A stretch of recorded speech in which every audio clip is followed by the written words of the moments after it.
Ada satu doa pendek yang diajarkan Allah melalui Al-Quran kepada kita semua.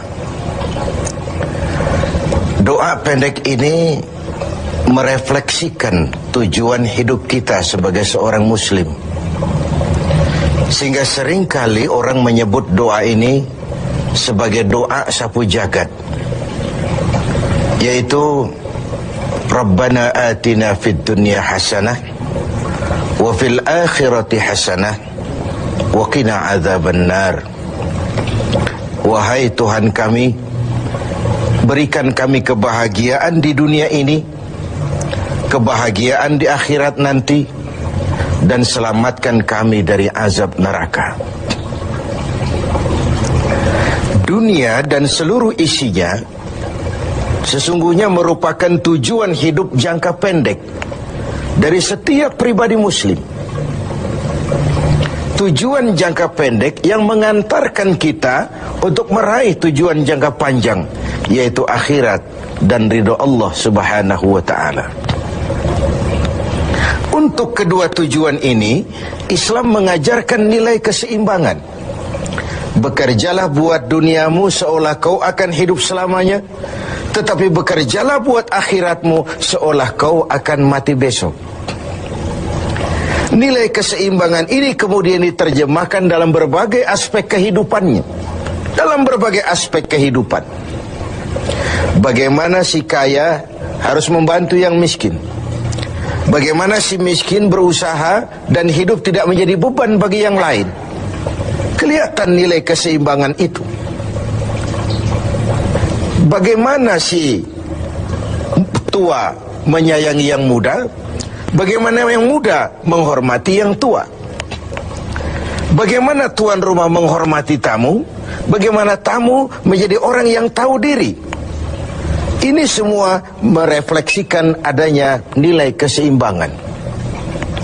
Jadi seakan, Bung, ini dunia. Ambil apa yang perlu, nikmati apa yang boleh. Kalau bisa jangan gagal kau di dunia ini. Tapi kalaupun kau gagal di dunia, kau kan masih punya akhirat. Inilah sumber optimisme kehidupan seorang muslim. Dia tidak boleh gagal kalau bisa di dunia ini, tapi kalaupun gagal, kau masih punya akhirat. Karena kau punya akhirat, caramu mencapai dunia ini diwarnai oleh keyakinan terhadap adanya akhirat nanti. Ini yang menyebabkan seorang muslim berbeda dengan yang lain, dan dia tidak terjebak menghalalkan sebuah cara untuk mencapai satu tujuan. Karena apa? Untuk mencapai tujuan ini, tujuan dunia sebagai tujuan jangka pendek bisa dicapai dengan ilmu, dengan sains, dengan pengalaman, dengan nasib. Makin banyak ilmu, makin mudah meraih dunia. Makin syarat kita dengan pengalaman, makin mudah meraih dunia. Atau karena faktor nasib, lalu kita bisa meraih dunia. Sementara akhirat hanya bisa diraih dengan prestasi ibadah kepada Allah Subhanahu wa ta'ala. Prestasi ibadah. Jadi dunia kita capai dengan prestasi ilmu, prestasi pengalaman, atau karena faktor nasib. Akhirat kita capai hanya dengan prestasi ibadah kepada Allah Subhanahu wa ta'ala. Kalaupun ada efek dunianya dari solat kita, dari puasa kita, dari haji kita, dari zakat kita, itu sekedar side effect. Tapi sasaran utama adalah akhirat dan ridho Allah. Untuk mencapai dua tujuan ini, Allah memberikan alat untuk mencapai tujuan. Dan dalam kaidah usul fikih dijelaskan bahwa lil wasail hukmul maqasid, alat dan tujuan hukumnya sama. Jadi kalau tujuan ke situ, alatnya harus ada untuk membawa kita ke arah itu. Saudara wajib naik ke loteng. Tidak bisa naik ke loteng kalau tidak ada tangga, maka tangga itu menjadi wajib adanya.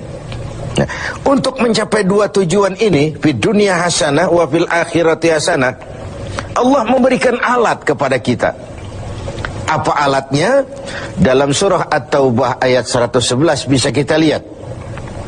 Innallaha ashtara minal mu'minina anfusahum wa amwalahum bi anna lahumul jannah. Allah telah membeli dari orang-orang beriman diri mereka, harta mereka, bagi mereka adalah surga. Ayat ini merupakan transaksi yang sangat transparan. Transaksi yang sangat transparan.